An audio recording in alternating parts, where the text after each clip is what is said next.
Dust coated the roof of Nora's mouth, tasting like burnt copper and old regrets. A room full of exhausted men went dead silent when the SEAL commander barked his desperate question. He needed a lunatic. Nora didn't feel brave. She simply hated sitting still while people died. Fluorescent lights hummed with a sick, erratic buzz, casting a jaundiced glare over 30 sweating bodies crammed into a temporary plywood briefing shack. Outside, the wind howled, hurling fine desert sand against the corrugated tin roof like handfuls of rock salt. Inside, the air was suffocating. It smelled of cheap instant coffee, unwashed Nomex flight suits, and the sour, metallic tang of adrenaline drying into fear.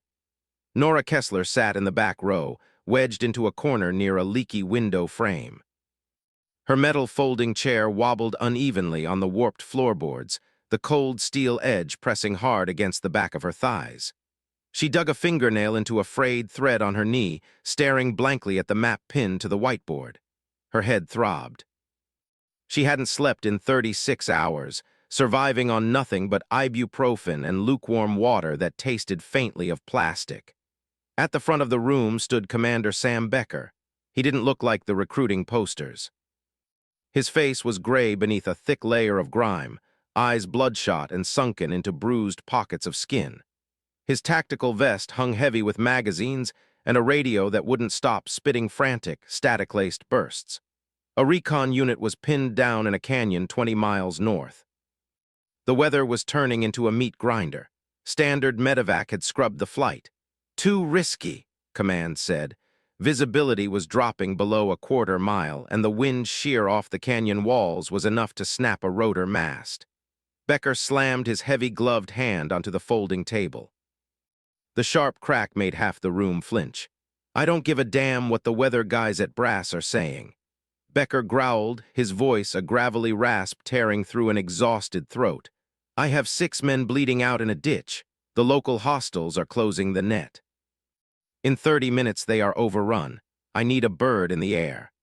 Silence dropped over the room like a wet wool blanket.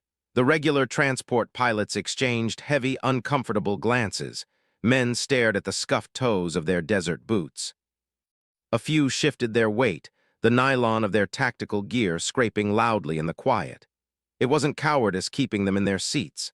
It was cold, hard math. Flying a heavy transport helicopter into a zero-visibility canyon under heavy anti-aircraft fire was a suicide pact. You didn't save the men on the ground. You just added 4 more body bags to the manifest. Becker's jaw clenched. The muscles in his neck pulled tight as he scanned the room, the desperation cracking through his hardened exterior. "Any combat pilots here?" he asked. The words hung in the stale air, thick and accusing. "Anyone with stick time who isn't afraid of a little wind?" More silence. A throat cleared somewhere in the second row. Nora felt her stomach turn over, a heavy, greasy roll of nausea. She wasn't an angel of mercy. She was cynical, tired, and her lower back felt like it had been hit with a hammer. She closed her eyes for a fraction of a second, feeling the grit grind beneath her eyelids. If she stayed seated, she could go back to her cot. She could take off her boots, peel off her sweat-soaked socks, and sleep. No one would blame her. She flew little birds, MH-6M light attack choppers. She was close air support, not a heavy lift rescue jockey, but she also knew the canyon. She had flown it 3 weeks ago on a recon sweep, logging the jagged thermal drafts and the narrow, twisting egress routes. Nora opened her eyes. She placed her hands on Clear's throat, her knees, the coarse fabric of her flight suit rough beneath her calloused palms. She pushed herself up. Her chair scraped backward against the plywood with a horrific screeching squeal. The sound was jarring, entirely stripped of any cinematic grace. She bumped her knee against the folding table in front of her, stifling a quiet curse as her heavy boots found the floor. 30 pairs of eyes snapped to the back of the room. Nora didn't strike a heroic pose. She stood with a slight slouch, her shoulders aching, her hair pulled back into a messy grease-slicked knot. She wiped a smudge of oil off her cheek with the back of her wrist, looking at Becca with a flat, unimpressed stare. "I've got a fully fueled AH-6 sitting on pad 4, Nora said. Her voice wasn't loud, but it cut through the hum of the fluorescent lights. It was raspy, dry from the dusty air. I can strip the rocket pods, pull the external ammo cans.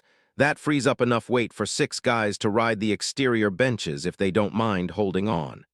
Becca stared at her, his eyes narrowing. He took in her slight frame, the dark circles under her eyes, the scuffed, unpolished state of her gear.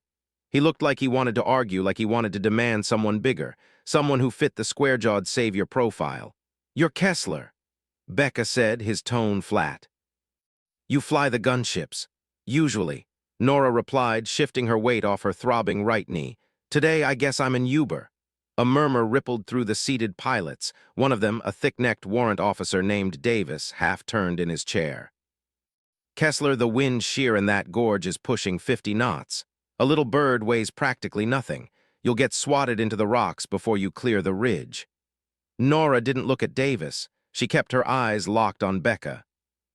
"If you take a Black Hawk, they'll hear you coming from 3 mi away, and you're too wide to maneuver below the radar floor in that canyon. They'll paint you with RPGs before you can drop the ramp. My bird is small, fast. I can hug the dirt, drop in, load your guys, and bounce." She didn't mention the part where flying an overloaded light helicopter through a sandstorm required holding the cyclic stick with the kind of white-knuckled tension that could tear a rotator cuff.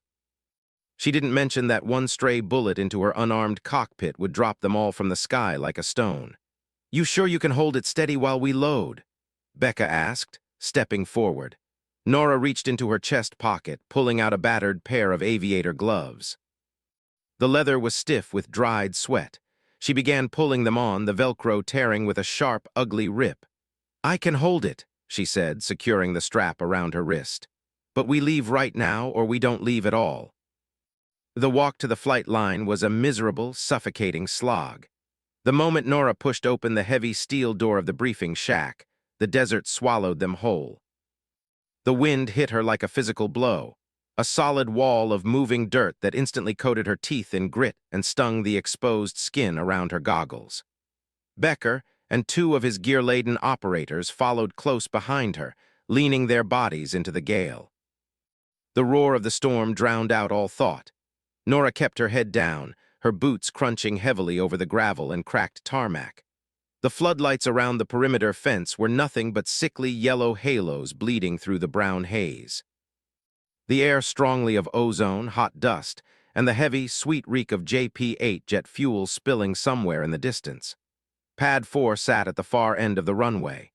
As they approached, the silhouette of the MH-6M Little Bird emerged from the blowing sand. It was a vicious, insect-like machine painted matte black and stripped down to its barest essentials. It had no doors, no windows, no armor. It was basically a glass bubble strapped to a jet engine and a set of rotor blades. Nora didn't pause to admire it. She hated this part. The transition from walking on solid ground to strapping into the machine always felt like a surrender. Once she was in the seat, she belonged to the air, and the air was currently in a foul mood. She climbed into the right seat, her boots finding the anti-slip tape on the skids purely by muscle memory. The leather of the pilot's seat was cold. She dropped her helmet over her head, the heavy synthetic padding clamping down tightly against her ears, instantly muting the howling wind to a dull, pressurized roar. She reached up, yanking the harnesses down over her shoulders, the metal buckles clanking together with a heavy, satisfying metallic clack as she slammed them into the rotary release. "Pre-flight is done. We're hot," Nora muttered to herself, her hands flying across the overhead console. She didn't have time for the checklist. She knew the sequence by heart, a tactile memory ingrained in the calluses of her fingertips. Battery switch on, fuel pumps on, igniters armed. She pressed the starter. Behind her head, the Allison turbine whined, a low, guttural moan that steadily pitched up into a deafening scream. The airframe began to vibrate, a deep, bone-rattling shake that traveled up through the seat and into Nora's spine. The smell of burning kerosene flooded the open cockpit, sharp and stinging. The rotor blades slowly began to turn, chopping through the heavy, sand-filled air with loud, rhythmic thwacks. Becker and his 2 men approached the sides of the helicopter. They were carrying tools, heavy wrenches, and power drills. In under 2 minutes, working with frantic, practiced efficiency, They unbolted the heavy rocket pods and external minigun ammo drums from the side pylons, letting the ordnance drop unceremoniously to the tarmac. They needed the weight savings. Every pound shed was an extra second of lift in the thinning air of the canyon. Nora watched them through the plexiglass bubble, her left hand resting lightly on the collective pitch lever, her right hand gripping the cyclic. The vibrations smoothed out slightly as the rotors reached flight idle, hitting 100% RPM. Becker climbed onto the right side exterior bench, securing his safety lanyard to a hard point. He leaned into the cockpit, his face inches from Nora's helmet. Even through her ear cups, she could hear the strain in his voice over the intercom channel. "Comms check." Becker barked, loud and clear. Nora replied, her voice sounded thin and metallic in her own ears. "You guys better hold on. I'm going to have to pull max torque just to get us off the deck with this headwind. It's going to be ugly. Just fly the damn bird, Kessler." Becker shot back, pulling his goggles down. Nora swallowed hard. The dry cotton feeling was back in her throat. Her heart hammered against her ribs, a frantic, uneven rhythm that she actively tried to suppress. She wasn't fearless. She was terrified. Every instinct in her body was screaming at her to power down the engine, unbuckle, and walk away. The control stick felt slick under her gloved hand despite the friction tape. She took a short, sharp breath, tasting the kerosene and dust. She pushed the fear down into a tight, hard knot in her stomach, locking it away behind years of training and cynical stubbornness. Tower. Myrmidon Tutu. Nora keyed her radio, departing pad 4 VFR northwest heading. The radio crackled, spitting a wall of static before the exhausted tower controller broke through. Myrmidon Tutu Tower, be advised, sustained winds at 40 knots gusting to 60. Visibility 01. You are cleared for departure at your own risk. Godspeed. Copy. Nora said, clicking the radio off. She didn't want to hear anything else. She tightened her grip on the collective and slowly pulled upward. The engine howled, the turbine temperatures spiking on the digital gauges. The little bird groaned, the skid tubes peeling off the tarmac with a metallic scrape. Instantly, the wind caught them. The helicopter bucked violently to the left, a sickening lurch that made Nora's stomach drop.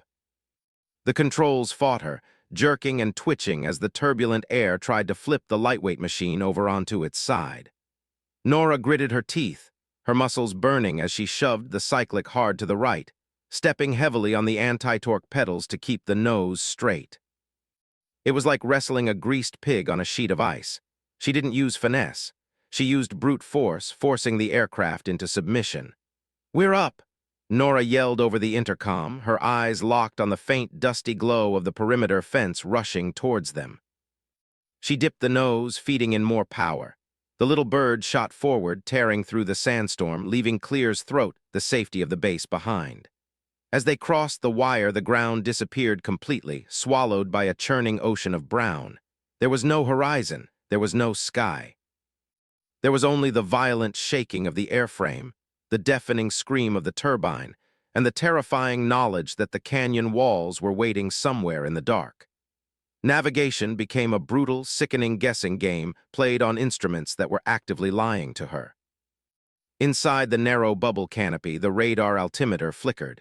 Its glowing green digits jumped from 50 FT to 200, dropped to an error code, and then flashed a warning stall. The blowing sand was utterly confusing the sensors. Nora ignored the panel. She flew by the pressure in her inner ear and the heavy, sluggish feedback of the cyclic stick grinding against her calloused palm.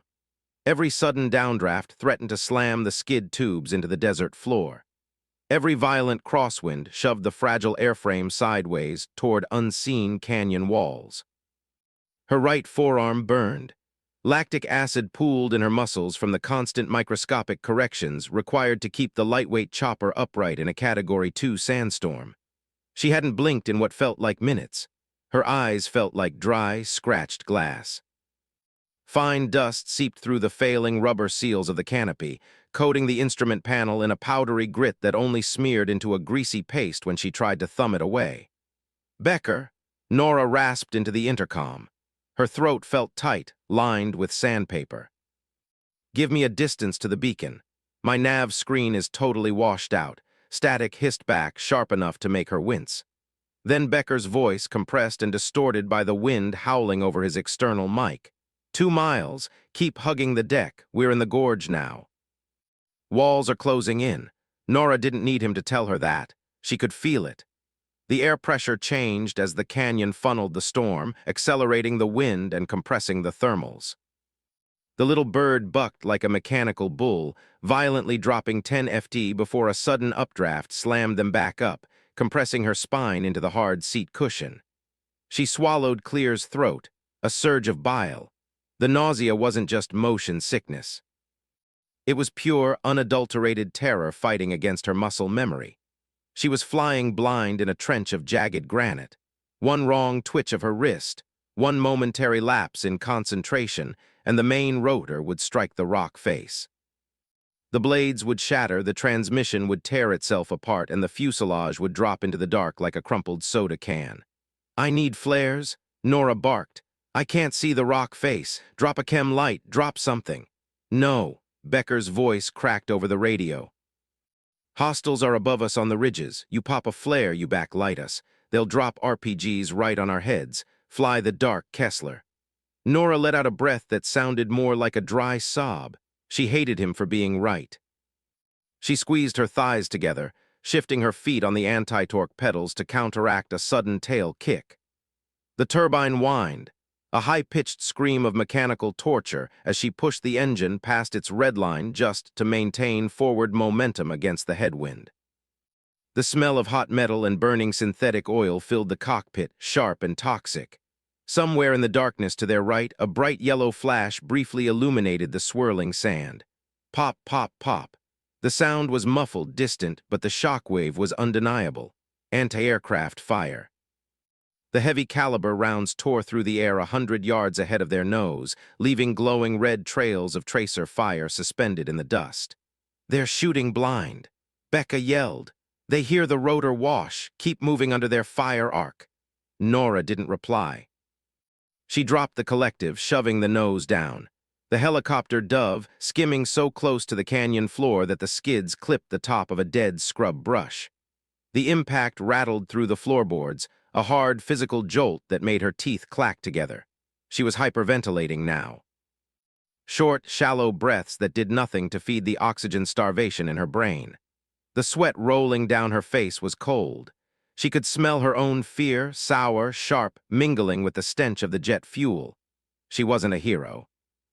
She was an idiot who had raised her hand because sitting in a briefing room felt worse than this. Now she wasn't so sure. "I have the infrared strobe." One of Becca's operators called out over the net. His voice was jarringly calm. 1100, quarter mile bottom of the ravine. Nora snapped her head left. Through the night vision overlay of her goggles, the swirling brown dust turned into a chaotic sea of grainy green static. But there, pulsing weakly in the noise, was a rhythmic bloom of white heat. "I see it," Nora said, her voice shook. She hated that Becca could hear it. "Approaching the LZ, it's too tight. I don't have room to flare the landing." "Make room," Becca replied coldly. Nora gritted her teeth. She pulled back hard on the cyclic, bleeding off their air speed in a sudden, violent deceleration. The little bird shuddered, the main rotor blades biting into the turbulent air with a deafening, rhythmic wob, wob, wob.